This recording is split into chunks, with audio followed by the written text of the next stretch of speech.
मेरी सास मुझे रोज़ाना रात को दूध पिला देती थी और मुझसे बहुत प्यार करती थी। वह मुझसे कहती थी कि तुम मेरी बहू नहीं बेटी जैसी हो। एक दिन जब मैंने अपनी सास से दूध पीने को मना कर दिया तो मेरी सास और पति ने मुझे बहुत मारा। मुझे मेरे ससुराल से निकाल दिया। जब मैं अपने मायके पहुंची, मैंने अपने घर वालों को पूरी बात बताई तो मेरे भाई को बहुत गुस्सा आया और उसने मुझसे कहा, मैं तेरी सास और पति को नहीं छोड़ूंगा, मैं उन्हें जेल की हवा खिलाकर रहूंगा।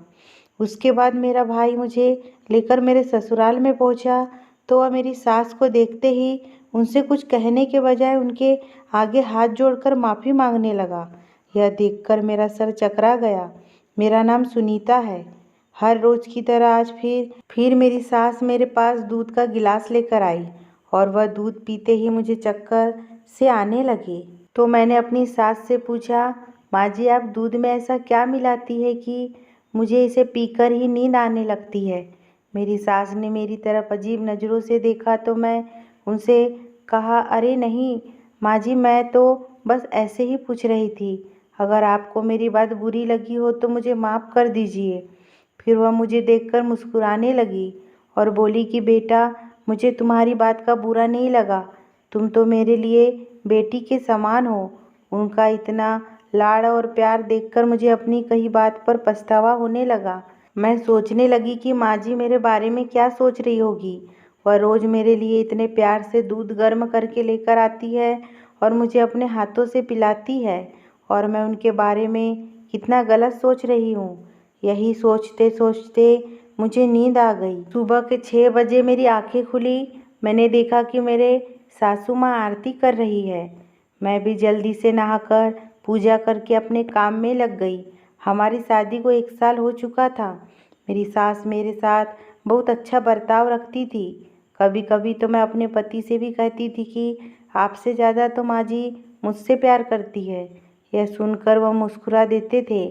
माँ जी रोज़ मुझे अपने हाथ से दूध बनाकर देती थी और वह उसमें काजू बादाम वगैरह डालकर देती थी, जो कि पीने में बहुत स्वादिष्ट होता था और पीते ही मुझे नींद आने लगती थी।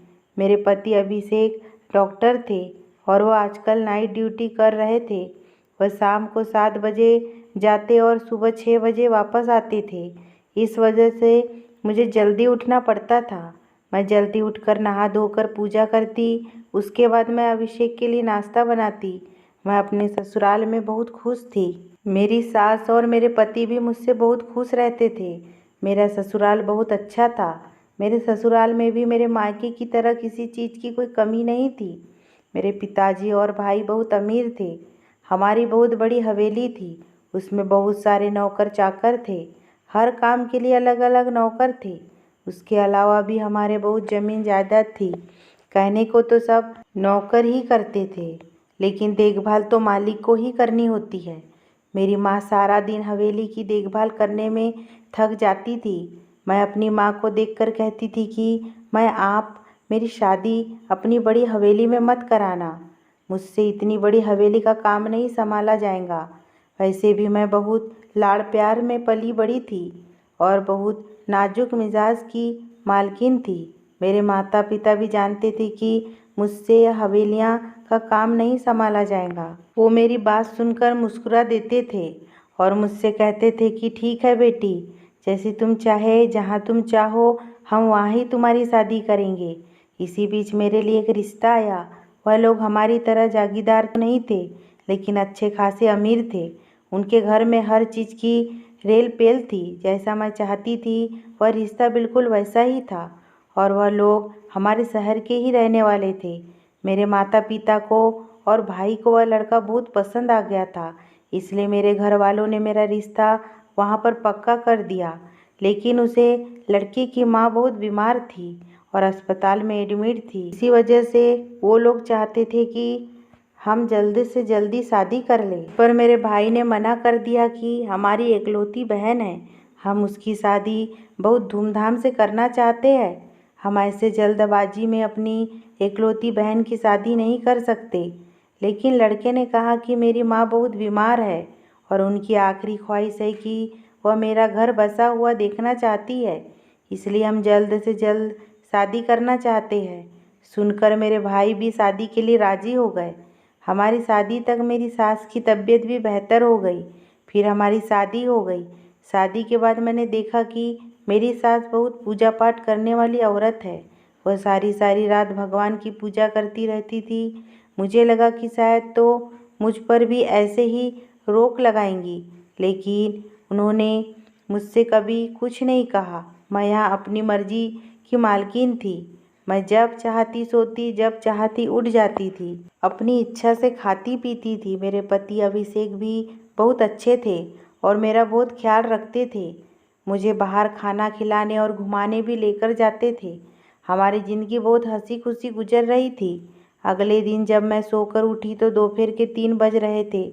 मैंने देखा कि अभिषेक अभी भी सो रहे हैं। मैं हाथ मुँह धोकर कमरे से बाहर आई तो मेरी सास पूजा कर रही है। पूजा करने के बाद उन्होंने मुझे प्रसाद दिया और शाम के खाने की तैयारी करने लगी। मैं भी उनके पास जाकर बैठ गई और उनसे बोली कि माँ जी, हम घर में काम के लिए एक नौकरानी रख लेते हैं। आप सारा दिन काम करके थक जाती है, मुझे अच्छा नहीं लगता। हमारे पास किसी चीज़ की कोई कमी नहीं है, हम नौकरानी रख लेते हैं। घर का सारा काम कर दिया करेंगी और खाना भी बना देंगी। इससे आपको भी आराम मिलेगा और आप रात को आराम से पूरी रात भगवान का पाठ कर सकती है। मेरी बात सुनकर मेरी सास बोली कि बेटा, मुझे तो सारा काम करने की आदत है और यह काम तो कुछ भी नहीं है। मेरी जैसी औरत तो बड़ी बड़ी हवेलियों का पूरा काम संभाल लेती है। मैं उनकी बात सुनकर चौंक गई और उनसे कहने लगी कि माँ जी, आप भला हवेलियों का काम क्यों करेंगी? आपके पास तो सब कुछ है, किसी चीज़ की कमी नहीं है। उसी पर मेरी सास बोली कि बेटा, मैं एक बहुत बड़ी हवेली में नौकरानी का काम कर चुकी हूँ। पूरी हवेली की साफ सफाई का काम मेरे ही सपोर्ट में था। मैं सारा दिन काम में लगी रहती थी, सिर्फ रात को ही आराम करने को मिलता था। अपनी सास के मुंह से ये बातें सुनकर मैं हैरान रह गई। मैंने उनसे पूछा, फिर इतना बड़ा घर और कारोबार कहाँ से आया? उन्होंने मुझे बताया कि यह घर तो अभिषेक के पिताजी का है। उन्होंने मुझसे शादी कर मुझे इतने बड़े घर की रानी बना दिया। उनसे शादी करने से पहले मैं एक हवेली में नौकरानी का काम करती थी। उनकी बातें सुनकर मुझे उनसे नफरत होने लगी और मैं सोचने लगी कि मैं एक नौकरानी के साथ उठती बैठती हूँ, खाती पीती हूँ। मैं इतने बड़े घर की बेटी, यह तो मेरी शान के खिलाफ है। आज तक मैंने किसी भी नौकर को अपनी किसी चीज़ को हाथ लगाने नहीं दिया था। शुरू से ही बहुत सीम सी की थी मैं। अगर कोई नौकर मेरी किसी चीज़ को हाथ भी लगा लेता था तो मैं उसे फेंक देती थी। आज मैं एक नौकरानी के साथ बैठी हूँ। फिर मैं अपने कमरे में चली गई। अभिषेक के भी जाने का समय हो गया था। वह अपने क्लिनिक चले गए। उनके जाने के बाद माँ जी मेरे लिए दूध लेकर आई। वह मुझे अपने हाथ से दूध पिलाने लगी, लेकिन आज उनके हाथ से दूध पीते हुए मुझे घिन सी महसूस हो रही थी। मैं सोच रही थी कि जिन हाथों से यह मुझे दूध पिला रही है, उन्हीं हाथों से घर की साफ सफाई करती थी। पता नहीं अपने हाथ ठीक से साफ करती भी होगी या नहीं। फिर मैंने सोचा कि यह काम तो मेरी सास बहुत पहले ही करती थी। अब तो यह एक बड़े घर की मालकिन है और बहुत पूजा पाठ भी करती है। मैंने अपने आप को बहुत समझाने की कोशिश की, लेकिन फिर भी उनके हाथ से दूध पीने को मेरा दिल नहीं माना। मैंने माँ जी से कहा कि आप दूध का गिलास यहीं पर रख दे, मैं बाद में पी लूँगी। लेकिन वह मुझसे जिद करने लगी और बोली कि बेटा, दूध ठंडा हो जाएगा, फिर पीने में मज़ा नहीं आएगा, तुम इसे अभी पी लो। लेकिन मैंने माँ जी से कहा कि माँ जी, आप फिक्र ना करें, मैं खुद बाद में दूध पी लूँगी। यह सुनकर माँ जी मेरे कमरे से चली गई। उनके जाने के बाद मैंने वह दूध नहीं पिया और मैं सोने के लिए लेट गई। लेकिन आज मुझे नींद नहीं आ रही थी। मैंने बहुत सोने की कोशिश की, उसके बावजूद भी मुझे नींद नहीं आई। तब मेरा शक माँ जी पर गया कि हो सकता है कि माँ जी मुझे दूध में कुछ डालकर पिलाती हो, जिसकी वजह से मुझे नींद आ जाती है। मुझे सुबह में जल्दी भी उठना है, क्योंकि अभिषेक सुबह 6 बजे ही घर आ जाते थे। उनके लिए नाश्ता बनाना होता है। इसलिए मैंने सोचा कि चलो गर्म दूध करके पी लेती हूँ। जब मैं गर्म दूध करने के लिए किचन में गई, जाते ही मुझे घर में किसी के होने का एहसास हुआ। मैंने सोचा कहीं घर में चोर तो नहीं आ गए। मुझे चोरों से बहुत डर लगता था। मैं हल्के हल्के कदमों से बाहर की तरफ गई। अचानक ही डर के वजह से मेरे हाथ से किचन के कुछ बर्तन गिर गए। फिर मुझे किसी के कूदने की आवाज़ आई तो मैं डर की वजह से अपने कमरे में चली गई। मैं कमरे में जाकर अपने कमरे को अच्छे तरीके से लॉक कर लिया और मैं सोने की कोशिश करने लगी। पता नहीं रात के किस शहर में मेरी आँख लग गई। सुबह अभिषेक ने आकर मुझे जगाया। रात को देर से सोने की वजह से मेरा चेहरा सूज गया था। अभिषेक ने मुझसे पूछा क्या हुआ। तब मैंने उनको बताया कि कुछ नहीं, रात नींद नहीं आ पाई, इस वजह से आंखें ओझल हो रही है। शाम तक ठीक हो जाएंगी, आप फिक्र ना करें, मैं ठीक हूँ। मैं अभिषेक को नाश्ता कराया। अभिषेक और मैं आराम करने के लिए लेट गए। दोपहर में जब मेरी आँख खुली तो माँ जी मेरे पास आकर बैठ गई और रात के बारे में मुझसे पूछने लगी कि मैं रात को दूध पी थी या नहीं, मुझे नींद आराम से आई थी या नहीं। मैंने उनसे कहा कि हाँ माँ जी, आपके जाने के बाद मैंने वह दूध पी लिया था और मुझे बहुत अच्छी नींद आई। सुबह अभिषेक के आने पर ही मैं उठी। यह सुनकर माँ जी सुकून से हो गई और मेरे पास से उठकर चली गई। अब मेरा शक मेरे साथ पर गहरा होते जा रहा था। मुझे लग रहा था कुछ ना कुछ तो गड़बड़ ज़रूर है, लेकिन मैंने अपनी सास के सामने कुछ भी जाहिर होने नहीं दिया। सारा दिन रोज़ की तरह ही रहा। शाम के समय अभिषेक अपने क्लिनिक चले गए। उनके जाने के बाद माँ जी दूध लेकर मेरे पास आई और मुझे दूध पिलाने लगी और मुझसे कहने लगी कि तू मेरी बहू नहीं, बेटी की तरह है।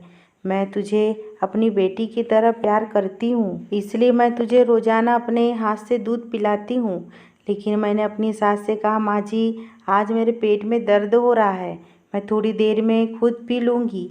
यह सुनकर माँ जी के चेहरे का रंग उड़ गया और कहने लगी, बेटी लगता है तू मेरे हाथ से दूध पीना नहीं चाहती।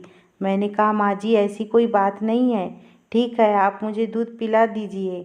फिर मैं उनके हाथ से थोड़ा सा दूध पी लिया और बाकी रख दिया। वह खुशी खुशी मेरे कमरे से बाहर चली गई। थोड़ी देर बाद उन्होंने देखा कि मैं सो गई हूँ, लेकिन मैं पूरे तरीके से नहीं सोई थी, हल्की नींद में थी।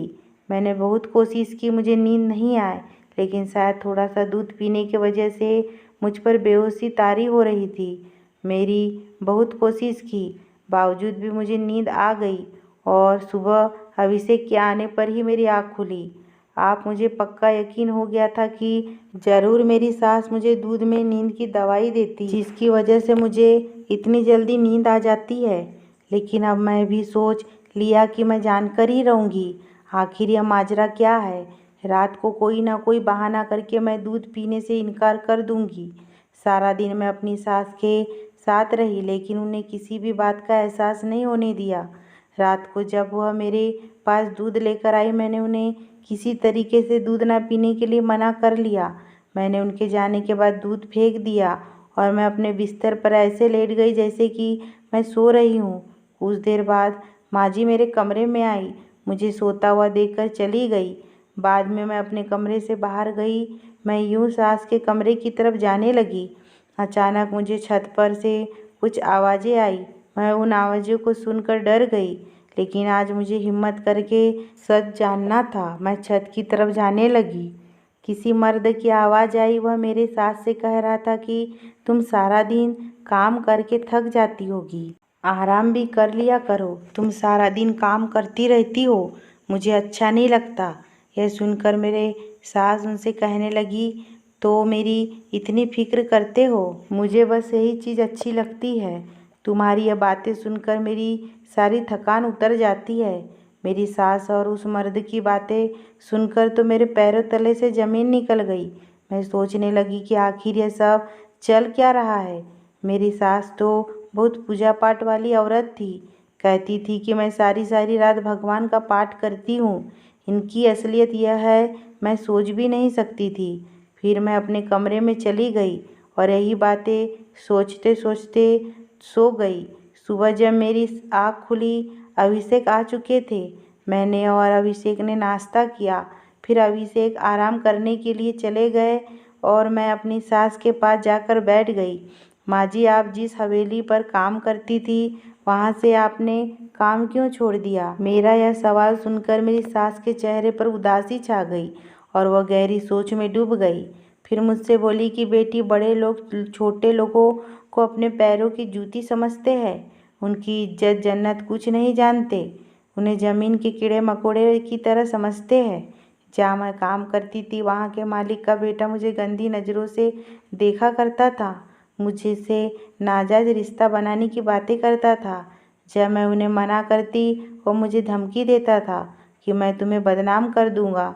मुझसे ज़बरदस्ती शादी करना चाहता था। हवेली के सारे लोग कहीं बाहर गए हुए थे तो उसने मुझसे ज़बरदस्ती शादी कर ली और मुझे धमकी दी कि अगर मैं किसी को कुछ बताई तो वह मुझे भी बदनाम कर देगा। आखिर सच कब तक छुप सकता था? कुछ समय के बाद जब सबको पता चला तो उसने मुझे ही गलत साबित कर दिया। मुझे घर से निकलवा दिया। मैंने सबको सच्चाई बताने की कोशिश की, लेकिन मालिकों के सामने नौकर की भला कौन सुनता है। उन्होंने सबके सामने मेरी बहुत बेइज्जती की और मुझे हाथ पकड़कर अपनी हवेली से बाहर निकाल दिया। मैं उनके सामने बहुत रोई, अपनी सच्चाई बताई, लेकिन किसी ने मेरी एक बात भी नहीं मानी। अपनी कहानी सुनाते सुनाते माँ जी की आंखों से आंसू बह रहे थे। मैंने उन्हें गले से लगा लिया और उनको दिलासा देने लगी। बहुत ज़ोर ज़ोर से रो रही थी। उनकी आंखों से उनका दर्द झलक रहा था और मुझसे कहने लगी कि बेटी, आज तुमने मेरे दर्द को हल्का कर दिया। मुझे अपनी सास के लिए बहुत दुख हो रहा था, लेकिन मैं यह भी सोच रही थी कि रात जो मेरी आंखों ने देखा वह क्या था। मैं एक अजीब संकोच में थी। उन्होंने मुझे बताया कि मुझे हवेली से निकाल दिया गया था तो मेरे पास रहने के लिए कोई ठिकाना नहीं था। उस समय अभिषेक के पिताजी ने मुझसे शादी की और मुझे सहारा दिया। उनका बहुत बड़ा एहसान है जो उन्होंने उस वक्त मेरा साथ दिया। मेरे साथ कोई नहीं था। फिर वह रोते रोते मुझसे पूछने लगी, तुम बताओ बेटी, इन सब में मेरा क्या कसूर था? मैं तो वहाँ ईमानदारी से अपना काम कर रही थी, लेकिन उन लोगों ने मेरे साथ बहुत गलत किया। मेरा तो इन सब में कोई कसूर ही नहीं था। मैंने अपने दिल ही दिल में सोचा कि मुझे आपकी किसी बात पर कोई भरोसा नहीं है। जो औरत अपने बुढ़ापे में रात के अंधेरे में एक गैर मर्द से मिल सकती है, उसने पता नहीं अपनी जवानी में कितने मर्दों को घुमाया होगा। उसके बाद मैं माँ जी को उनके कमरे में लेकर चली गई और मैं खुद अपने कमरे में आ गई। मैं सोचती रही कि मैं ये सब अभिषेक को कैसे बताऊंगी। क्या अभिषेक मेरी बात पर भरोसा करेंगे या नहीं?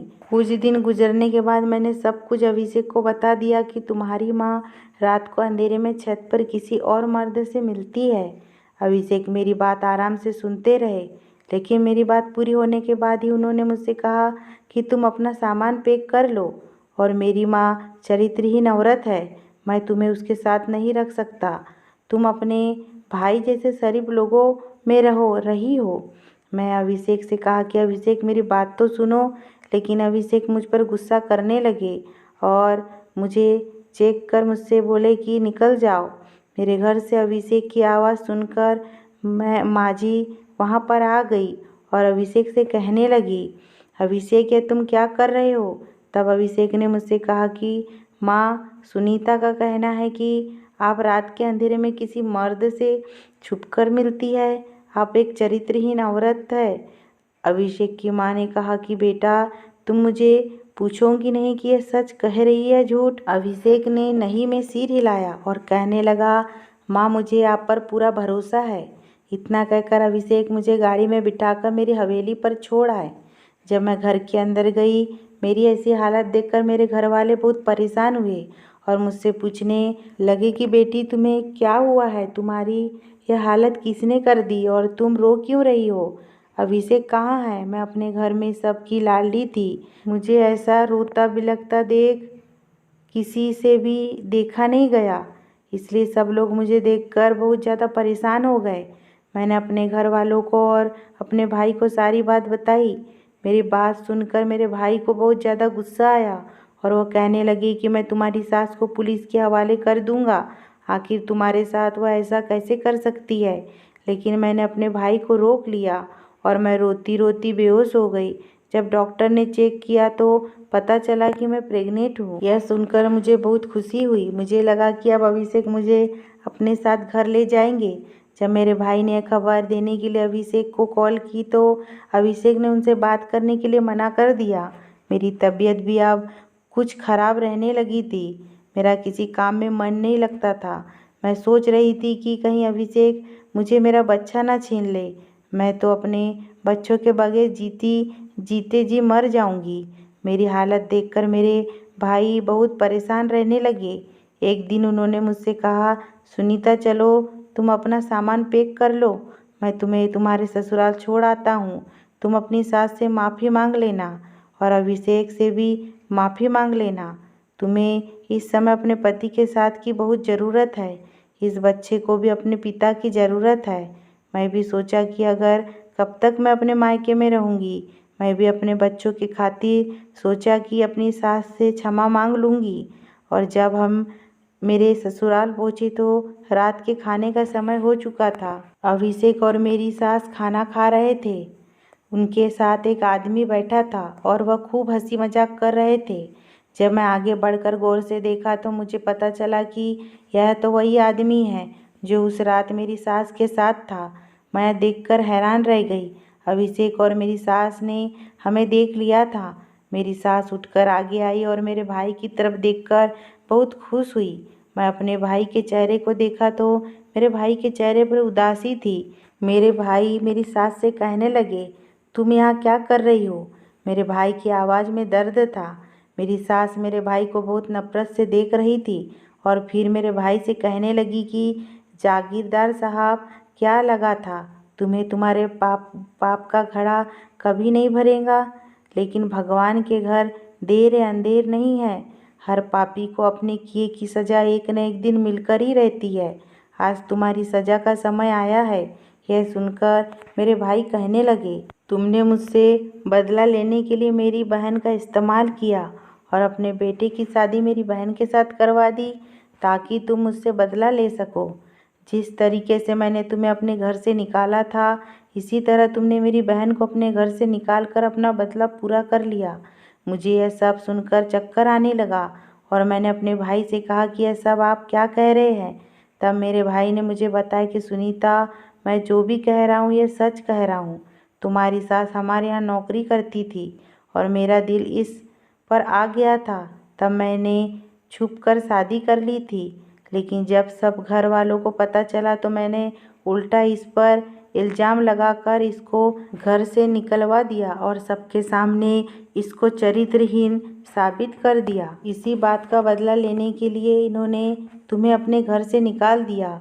मेरा भाई बहुत रो रहे थे और मेरी सास के सामने हाथ जोड़कर माफ़ी मांगने लगे और कहने लगी कि मेरे किए की सज़ा मेरी बहन को मत दो।